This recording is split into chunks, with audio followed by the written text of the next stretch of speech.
The City at World's End. Chapter 18. Fateful Return. Another night had come. Under the brilliant, unfamiliar stars, black mountain peaks looked broodingly at the scene of feverish activity on the little plateau. Lights flared there, illumining the little group of long, low buildings, the supply yard with its crane, and the dim metal mass of a small star-cruiser battered and tarnished by long use. A wide hatch gaped in the side of the ship's hull, and toward it Keniston and his three companions were carefully rolling a massive, black ovoid thing that rested in a wheeled cradle. "You needn't worry. There's no danger of detonating it, when it isn't even electrofused," John Arnold was saying reassuringly. "Listen, if this energy bomb is able to change a whole planet, I'm treating it with respect," rumbled Gore Hall. Keniston felt the unreality of it. The whole scheme now seemed to him mad, harebrained. This big black mass his hand touched, how could it change the future of a world? He tried to fight down these doubts. The scientists of this latter-day universe, masters of a knowledge far beyond his own, had affirmed the soundness of Arnold theory. That was what had nerved him to start this project, and he must cling to it. It was too late now for questions. He was tired, dead tired. They had worked without respite all through the day, he and Gore Hall and Magro, helping Arnall and his technical crew to load the masses of supplies and incomprehensible equipment necessary for the experiment. The little star-cruiser was Arnall's workship. It had carried him on many research trips throughout the galaxy. And the eager young men of the crew who had worked and dreamed beside Arnall for so long had asked no questions. Whether or not they guessed what their mission was to be, Keniston had no way of knowing. The chief pilot came up to Arnall as the four of them reached the hatchway and their cryptic burden. "She's all checked and ready for takeoff, whenever you are." Arnall nodded. The technical men were taking over the task of loading the energy bomb and making it fast in its shock-proof well. "As soon as they're through," said Arnall. He glanced at Keniston and the others, with a weary, triumphant smile. "In about 20 minutes, we'll be on our way." It was then that Keniston saw the jet streams of a flyer drawing a distant curve of flame across the sky, coming toward the plateau. The others saw it too. They waited while the technical crew labored swiftly on, and Keniston said, "It must be Lalor with a message." "Yes," said Arnall. "No one else could know we were here."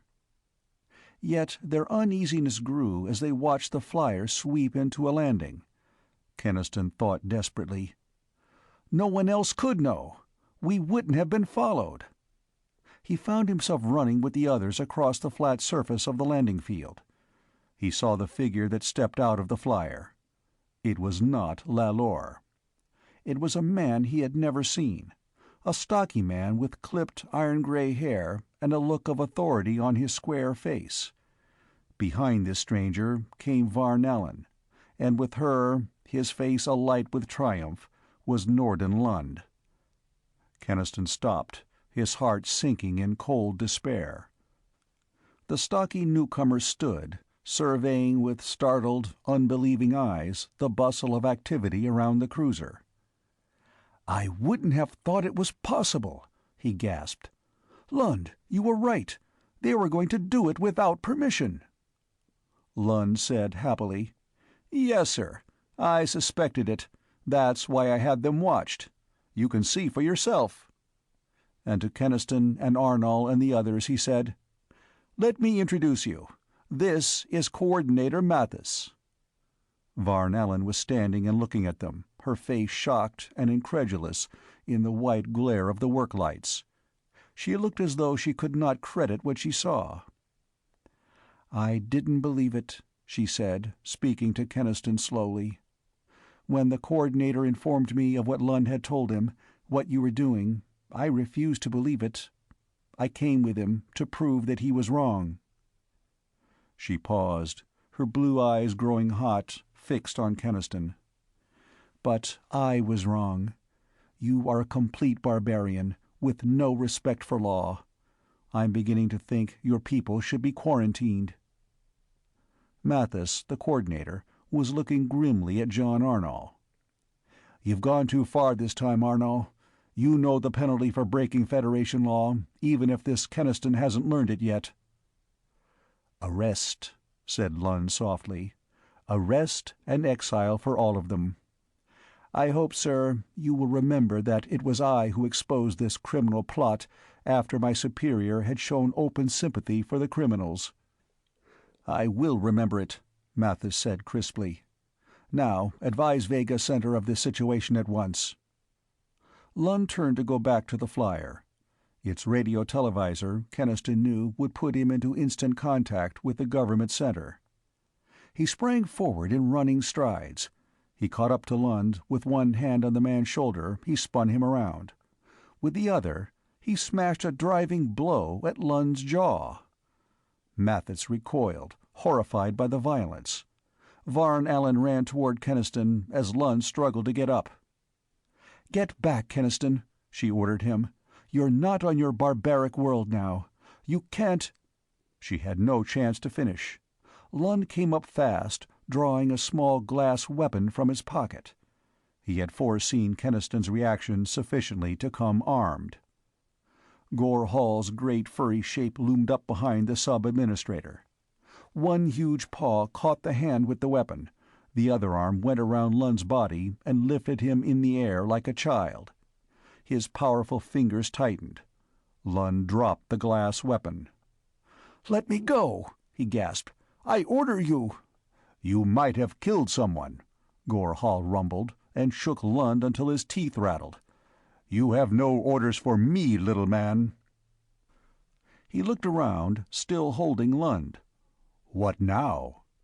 Mathis said, a little shakily, "I demand, in the name of the Federation—" Nobody paid any attention to his demand, and he stopped. Arnold had come up. There was an iron set to his jaw now. "We are already liable to penalties for what we have done. Arrest and exile. They can't do much more to us if we go through with it. Are you still game?"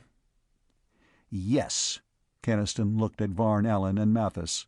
He said regretfully, "I'm sorry you two came. You'll have to go with us now, you and Lund. We can't leave you behind to spread an alarm." Her eyes met his coldly and steadily. "It will do you no good. Our disappearance and yours will be noticed very soon." She said nothing more. She glanced once at the flyer, and then at the men around her, and at the fleet Magro. She did not try to escape. Arnold had turned to face his men. He told them, "You are not responsible for my plans, and you are not yet under any penalty. Therefore, you are free to decide now whether or not you will go with me." The chief pilot stepped forward. He was a tall young man with a reckless grin and eyes that were not given to showing fear. "I've sweated this tub across the galaxy too many times to quit now," he said. "I don't know about the other boys, but I'm going." The others, technicians and crewmen alike, shouted assent.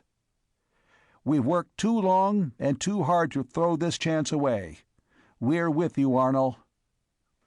Arnold's dark eyes suffused with a mist that was very much like the tears of gratitude. But his voice rang out like a bugle, crying, "Then prepare for takeoff. The government ships will be after us as soon as the Coordinator and Varn Allen and Lund are missed and traced." Men began to run toward the star cruiser.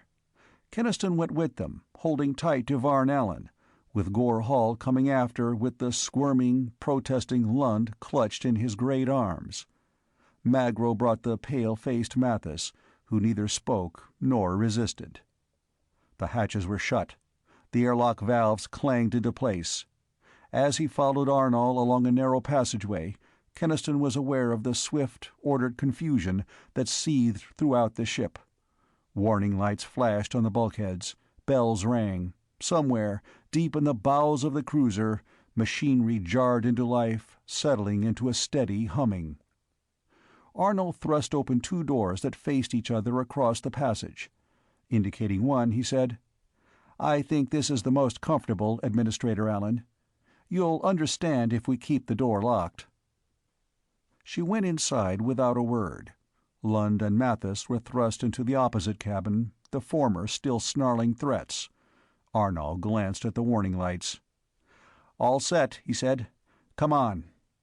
In the cruiser, Keniston sat dazedly through the last taut seconds of preparation, feeling all his weariness collapsing upon him. Then a bell rang, and the little ship went smoothly skyward. There was little sensation of the tremendous acceleration, any more than in the Thanos. He had learned by now of the elastic force stasis that gripped everything in a starship to temper acceleration pressure. As in a dream, Keniston listened to the banshee scream of atmosphere past the outer hull. Then through the port he saw the great cloudy bulk of Vega 4 falling away with slow majesty. And then the sky was gone, replaced by the depthless black vault of space that was hung thick with loops and chains and pendants of blazing suns. He became aware later of Gore Hall's big paws shaking him gently. "Come on, Keniston, you're nearly out. Time to sleep." The big Capellan bore him away bodily to a cabin, and rolled him into a bunk. He woke hours later, feeling rusty and still tired from the strain of the past days. He looked out. The cruiser was in deep space now, droning steadily across the mighty gulf that separated it from Earth. Keniston felt an involuntary thrill. This voyaging in the great interstellar deeps was getting into his blood. He stuck his head in the bridge and found Magro there with the chief pilot. "I've been listening with the visor operator," said the Spican. "There's been no alarm yet back there." "But there will be when they find all of us gone." "Yes, and control ships will be after us like hounds. We're not going to have much time on Earth." Keniston was silent. Then he asked, "Where's Arnall?" "You'll find him down in the bomb compartment." As Keniston groped his way down a series of ladders into the compartment where the great bomb brooded in its well, that troubling doubt rose again within him. Until now, the swiftness of events had crowded it down. But now it seemed suddenly fantastic that he should pin the hopes of Earth's last people to this black thing. It had only been tested once, and that test had ended disastrously. But John Arnold sat there in the dim light and smiled, a happy, peaceful smile. "I've been admiring my child, Keniston. That seems silly, doesn't it? But I put most of my life into that thing. I've waited, how long I've waited. And now, in a little while—" His gaze dwelt fondly again upon the black metallic ovoid in its cradled pit. "It is a dream, and it is half a lifetime of toil, and it is a power that will revive a world." Keniston cried, out of his haunting doubt, "Can this bomb really rekindle Earth's interior heat? How?" Arnold said, a little helplessly, "I know the uncertainty that must oppress you. I'd like to explain my equations. But how can I, without first teaching you all that the ages have brought in new science?" He went on, "But even though a primitive scientist, you are a scientist. I will try to make you understand the principle at least. You know that most suns derive their energy from a nuclear reaction that changes 4 hydrogen atoms into 1 helium atom by a series of shifting transmutations involving carbon and nitrogen?" Keniston nodded quickly. "Yes, that carbon-nitrogen cycle was discovered in my time. Scientists called it the solar phoenix. The tiny fraction of atomic weight left over, after the cycle, was the source of solar radiation." "Exactly," said Arnold. What you wouldn't know is that scientists in the ages since then have succeeded in triggering similar cyclical reactions in other, heavier elements. That is the key to my process. Most planets, like your Earth, have a central core of iron and nickel. Now, a transformation of iron to nickel in cyclic reaction had been achieved in the laboratory, liberating the energy. I asked myself, instead of in a laboratory, why not start that reaction inside a planet? Then it would reproduce the basic solar reaction inside such a planet? Keniston said incredulously. Not really, for the iron-nickel cycle does not yield such terrific radiation as your solar phoenix, Arnold corrected. It would, however, create a giant solar furnace inside a planet, and raise the surface temperature of that world by many degrees. Keniston voiced his worry. There wouldn't be danger of the nuclear reaction bursting through to the surface? It can't burst through, Arnold declared. The cycle can only feed on nickel and iron, and the massive outer sphere of silicon and aluminum around the core would contain the reaction forever. He added, that is why the energy bomb that triggers the reaction must be detonated in the core, and that is why we can quickly start the process on your Earth, because the ancient heat shafts there provide access to the deep core without elaborate preliminary boring. Keniston nodded. The theory seemed sound enough, and yet... He said slowly, but when you tested it before, the planet was nearly destroyed by quakes that the convulsion in the core started. Planetoid, said Arnold wearily, not planet. Haven't I explained that enough times? The mass was insufficient to sustain the blast. He was suddenly angry. Why was I ever fool enough to accept that impossible test? But I repeat, Keniston, I know what I'm doing. The entire College of Science has not been able to find flaws in my equations. You'll have to be content with that. Yes, said Keniston. Yes, I'll have to be. But as he left Arnold, he could not entirely crush his apprehension. This man-made creation of a solar furnace in the heart of a planet was as monstrous to his mind as the making of fire must have been to the first man. What if, by his faith in John Arnold, he had doomed Earth instead of helping it? One decision came clear in his mind. If there was a possibility that Earth's surface might be ravaged by destructive quakes, no one should remain for the detonation of the bomb who did not do so of his own free will. With a queer pang of guilt, he thought of Varn Allen. She and Lund and Mathis, prisoners against their will, would have to be let go before the great risk was taken. He would give her that reassurance at least. The door of her cabin had a simple combination lock, and the dial numbers had been given to all hands in case of necessity. Keniston opened it and went in. She was sitting rather as he had sat that time aboard the Thanos, her shoulders bent, her gaze brooding on the immensity of space beyond the port. He thought she had not slept, from the lines of strain and weariness in her face. She straightened up at once and turned toward him defiantly. "Have you come to your senses and abandoned this criminal project?" she demanded. The hard anger in her clear eyes awakened answering anger in Keniston. "We have not," he said. "I came only to tell you that you and Lund and Mathis will be allowed to leave Earth before the thing is done." "Do you think I'm worried about my own safety?" cried Varn Allen. "It's the thousands of your people whom you're endangering by this mad defiance of Federation law." "To the devil with Federation law," he said roughly. Her eyes flashed hotly. "You'll learn its power. Control ships will speed to Earth before you can even do this thing." Exasperated beyond measure, he grabbed her shoulders with a brutal impulse to shake her. Then the totally unexpected happened. Varn Allen began to cry.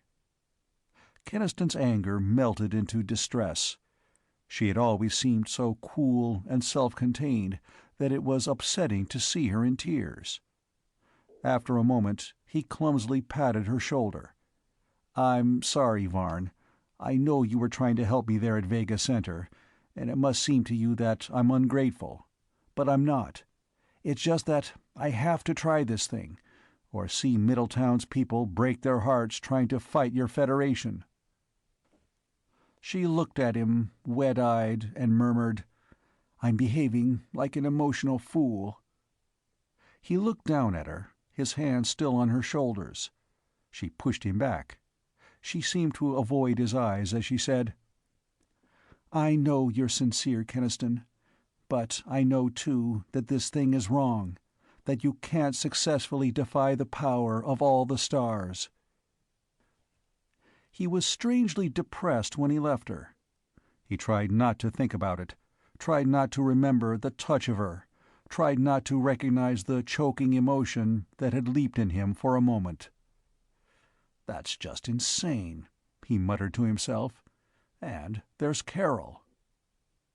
He would not go to her again, in all the hours and days that the little star cruiser swept full speed across the galactic void. He was, somehow, afraid to see her once more. A tension grew in Keniston as the dim red spark of Sol largened to a sullen sphere. As the cruiser swept in at decelerating speed past the lifeless outer planets, he looked ahead. "We must work fast once we're there," John Arno was saying tautly. He, too, was showing the strain. "Already Federation ships must be on their way here to stop us." Keniston made no answer. That cold, haunting doubt was a deeper shadow on him as he watched the gray blob of old Earth grow big ahead. His people were there, waiting. What was he bringing to them and their dying planet? New life, or final, ultimate death? End of Chapter 18.